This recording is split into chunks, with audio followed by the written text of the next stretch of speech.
আসসালামু আলাইকুম, welcome back to my cooking channel Seema's kitchen. অনেক ধরনের রেসিপি তো আপনাদের সঙ্গে শেয়ার করা হয়, তবে আজকে একটি ভিন্ন ধরনের এবং খুবই মজাদার একটি রেসিপি শেয়ার করছি। তো এর জন্য আমি প্রথমে নিয়ে নিয়েছি চাল কুমড়ার পাতা। ঠিক এভাবে আমি পাতাগুলো কিন্তু হাতে ঘষে নিব। এই পাতাগুলো একটু ধারালো থাকে, তো এভাবে করার ফলে পাতাগুলো অনেকটাই সফট হয়ে যায়।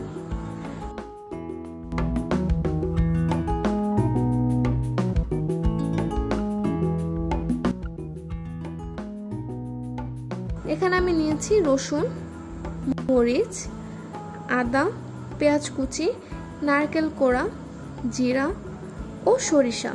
আর সরিষাগুলো কিন্তু আমি ভালো মতো ধুয়ে নিয়েছি। এখন এই সবগুলো মশলা আমি একত্রে ব্লেন্ড করে নিচ্ছি। আপনারা চাইলে কিন্তু শিলপাটা বেটে নিতে পারেন।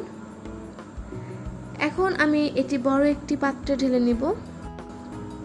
এর মধ্যে দিচ্ছি আরও কিছুটা কোড়ানো নারকেল, 1 চা চামচ হলুদ গুঁড়ো, 1 চা চামচ ধনিয়ার গুঁড়ো, 1 চা চামচ শুকনো মরিচের গুঁড়ো ও পরিমাণ মতো লবণ।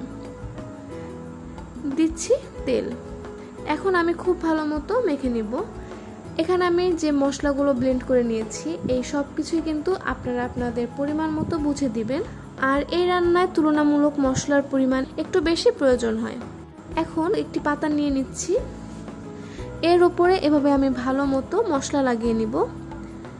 নিয়ে ঠিক এভাবে দুই সাইড থেকে ভাঁজ দিয়ে মাঝ বরাবর আমি আবারও মশলা লাগিয়ে দিচ্ছি। এখন আবারও ভাঁজ দিয়ে নিব। প্রত্যেক ভাঁজের মাঝে কিন্তু আমি এর মধ্যে এই মশলাটি দিয়ে দিব।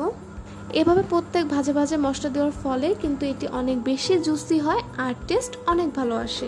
এভাবে ছোট করে ভাঁজ করে নিতে হবে সবগুলো। আর উপরে আমি আরও কিছু মশলা লাগিয়ে দিচ্ছি। সবগুলো আমি একইভাবে তৈরি করে নিচ্ছি। কড়াইয়ে আমি তেল দিয়ে দিচ্ছি। এরপর এর উপরে আমি একে একে এগুলো দিয়ে দিব। তেলের পরিমাণ কিন্তু এক্ষেত্রে একটু বেশি দিতে হবে, তা না হলে কিন্তু নিচে লেগে যাওয়ার সম্ভাবনা থাকে। এর মধ্যে দিচ্ছি সামান্য পানি।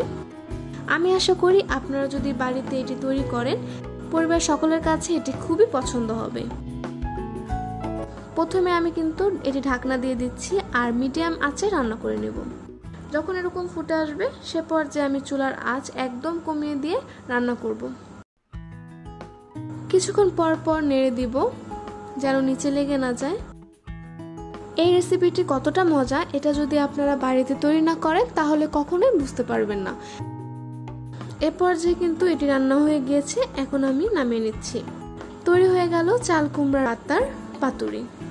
এই খাবারটি খুবই মজা। আশা করব আপনারা এটি বাড়িতে তৈরি করবেন এবং কেমন হলো অবশ্যই আমার কমেন্ট বক্সে জানাবেন। আজকের মতো এখানে বিদায় নিচ্ছি। আল্লাহ হাফেজ।